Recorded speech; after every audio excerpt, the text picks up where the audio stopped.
Okay, CargoJet, symbol CJT on the TSX, trades around $121, $1.98 billion market cap, pays a yield, but it's small, just over 1%. What does CargoJet do? They provide time-sensitive overnight air cargo and all-in charter and ACMI services through its fleet of 35 aircrafts that carries payloads of 80,000 to 125,000 pounds.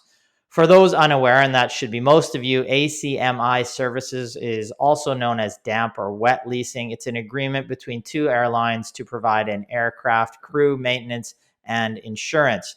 Now, CargoJet operates the largest Canadian domestic overnight air cargo network spanning coast to coast. The company operates out of its main base at John C. Munro Hamilton Airport and currently employs around 18,000 employees. Let's look at CargoJet's all-time chart back to February 2020 or 2011. Excellent long-term growth. You can see here. You can see the stock all-time is up over 1,200%. Now let's go forward there. Okay.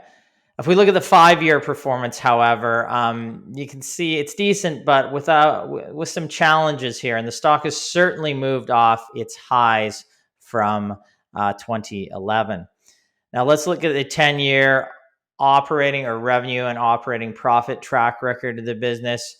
Not surprisingly, the revenue and profitability tracks the stock price performance for the most part. Strong growth in revenues from 192 million in 2014 and operating income of 4.9 million, going to 970 million in revenues with operating income and profit of 172.9 million in fiscal year 2022. As revenues and operating profit have moved lower over the past 2 years, however, so has CargoJet's share price. Let's take a look at the most recent quarterly results on the company here. We can see Q1 fiscal year 2024 total revenue was 231.2 million compared to first quarter of the same year prior it was 231. So basically flat year over year. Adjusted EBITDA for the quarter was 78.4 million compared to about 75 million in the same period of the prior year. Net earnings for the quarter were 32.5 million. Net earnings of about 20.8 million, excluding warrant valuations and contract asset amortization, compared to net earnings of 30.5 million. That would be net earnings of 9.8 million, excluding warrant valuation and contract asset amortization. So now, if we move forward to the balance sheet on the company, cash is about 20 million on the balance sheet. Debt is about 675 million. Net debt is then 654 million. And net debt to EBITDA is 2.6 times, so that's a healthy net debt to EBITDA margin. Valuations on the stock here, in summary, on EV to EBITDA or adjusted EBITDA basis, about 8.7 times. Forward looking, about 8.2 times. PE right now trailing is 55 and forward is about 24.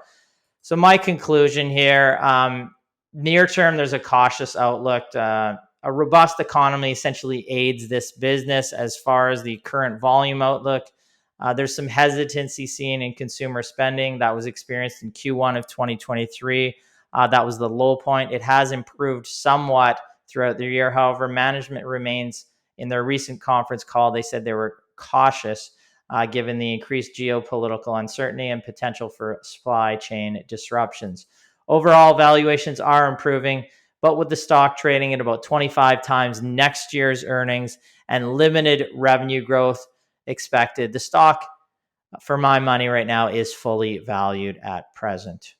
Sure. I mean, we actually had coverage on CargoJet many years ago in our income research. It's been quite a while right now, and I don't know the current status of its contract with Canada Post, but the stock initially, when you saw that big uptick in the share price, maybe 5-7 years ago, that was due to the signing of a huge contract with Canada Post. So I believe that's probably going to be coming to a conclusion soon, if it is not already, and that could be something that is impacting the outlook for the company.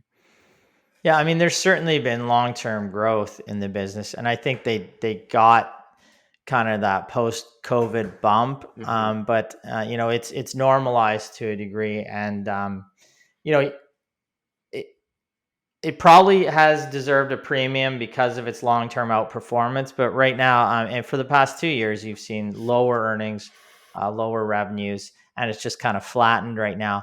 I think you would need you'd need significantly more of a growth outlook to for me to pay 25 times earnings for the stock right now.